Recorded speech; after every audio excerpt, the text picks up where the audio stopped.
Novidades no caso do impeachment da votação da sexta-feira, galera. A gente vai falar disso aqui. Em cada dia o Casares está buscando aí uma alternativa aí para ver se consegue reverter. E agora tem mais uma. A gente vai comentar aqui essa possibilidade, tá bom? Tem a questão aí das reuniões, né, dos grupos políticos os grupos políticos que o Casares estava tentando, né? A gente vai comentar também. Tem futebol, obviamente. Tem o São Paulo amanhã enfrentando enfrentando quem? São Paulo, São Bernardo, deu branco aqui agora, o São Bernardo no Morumbi. Tem novidades no time do Crespo. Será que o Crespo vai mudar essa formação? É o que o torcedor está pedindo também.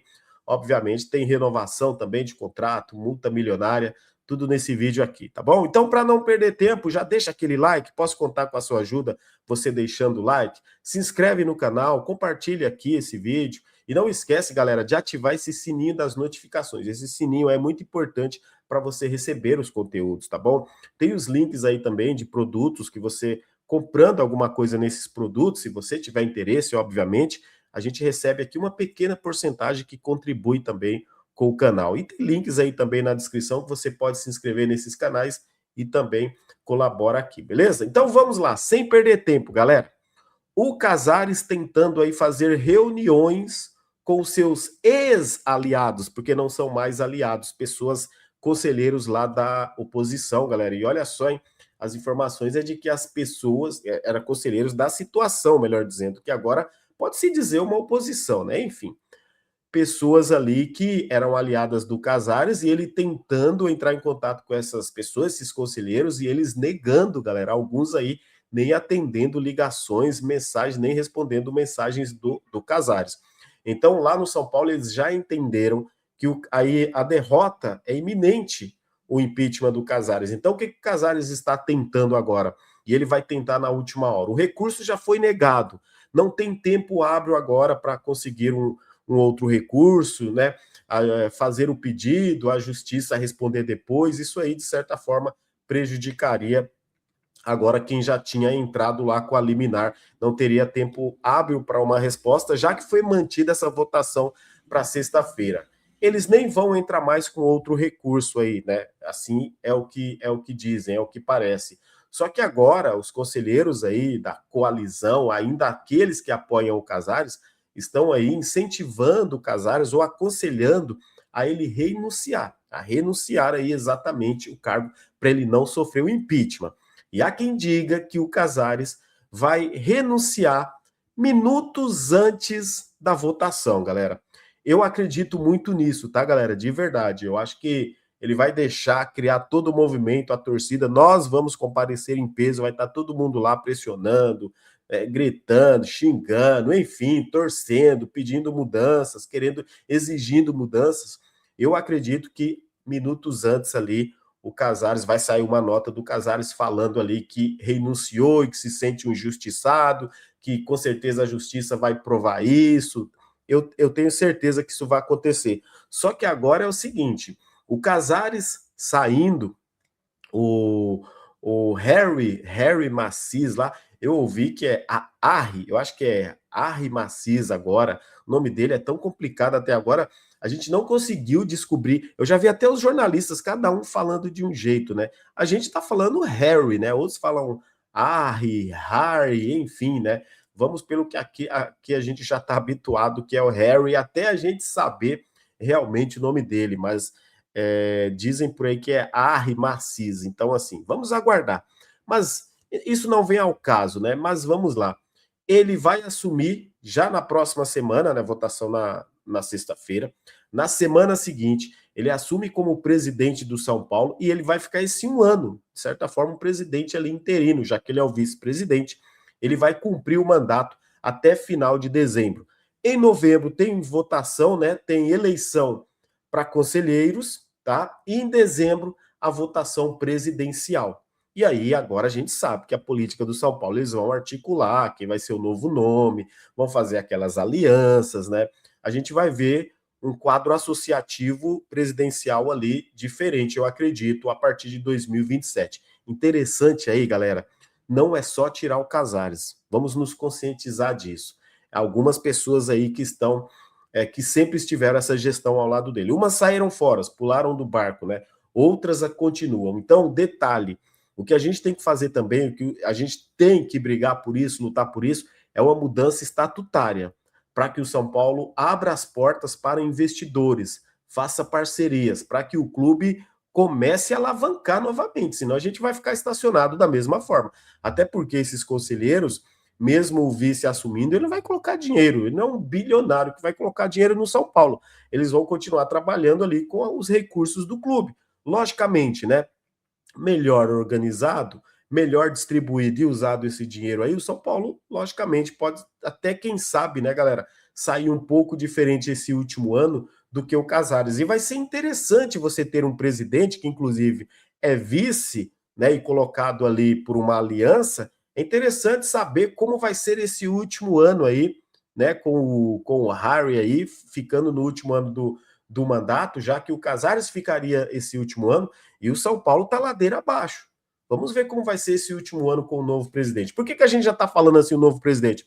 Porque até a coalizão, o grupo do Casares, eles já estão entendendo lá, as pessoas, que o Casares já não vai conseguir mais se manter no cargo. Né? Praticamente quase todos os aliados fortes ali, pessoas que eram apoiantes dele, saíram. O Nelsinho, Chapecó, o Belmonte, Murici, os conselheiros fortes ali, né, que estavam ao lado dele, os grupos da coalizão. Então, o que se espera na sexta-feira, gente?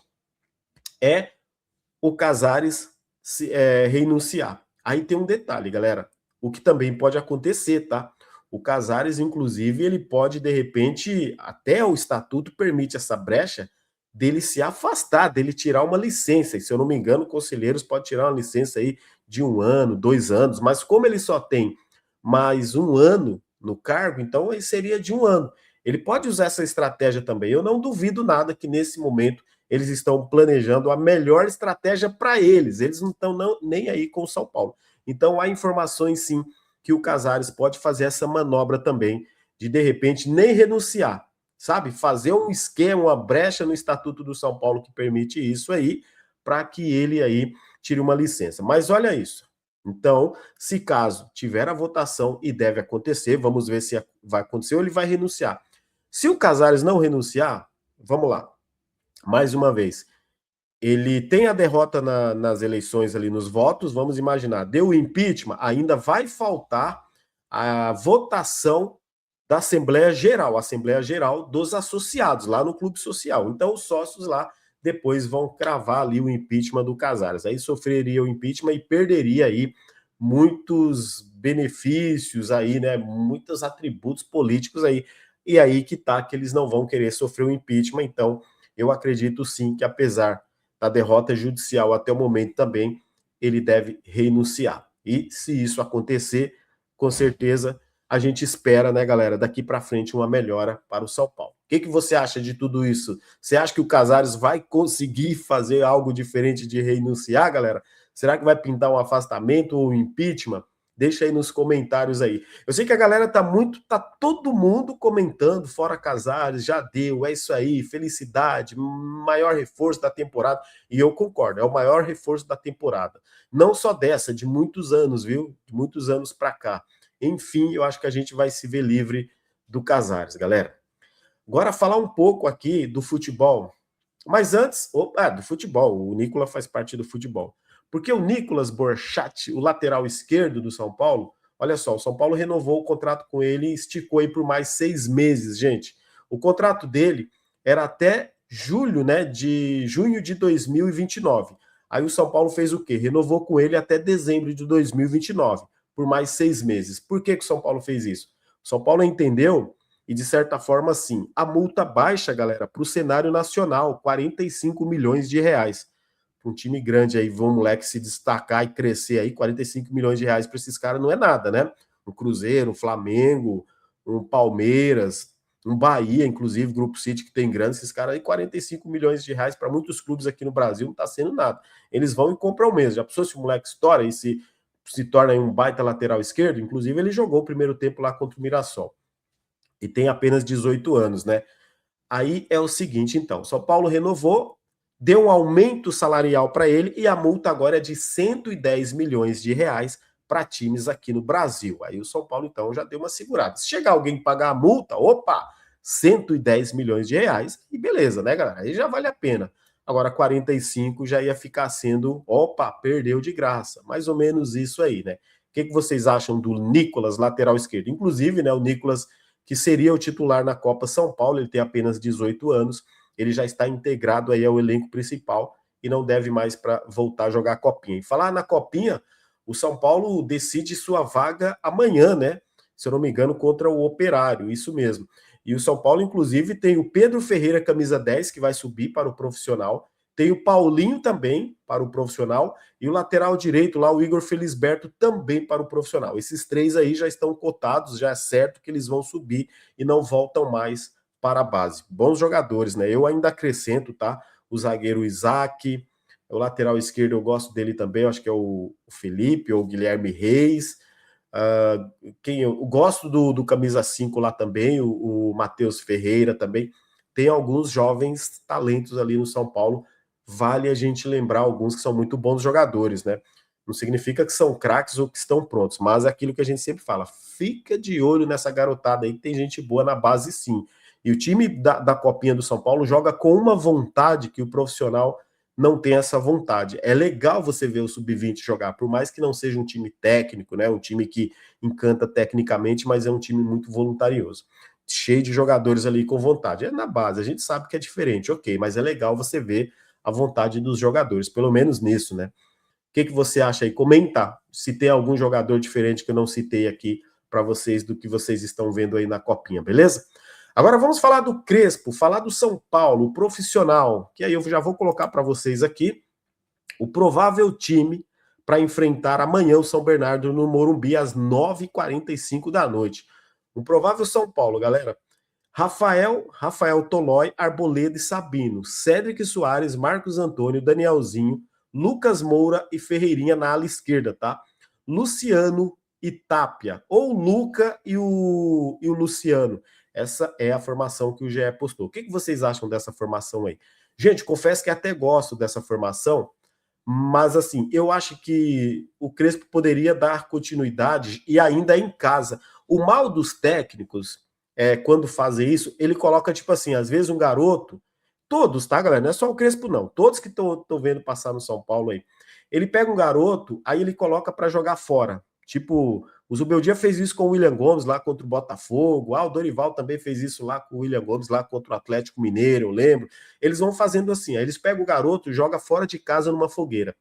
Quando é em casa, que vai jogar com a torcida, que a probabilidade de vencer é até maior, do time jogar melhor, aí eles vão e sacam o garoto. Vocês estão entendendo? Então, eu não gosto desse movimento dos treinadores, não importa quem seja.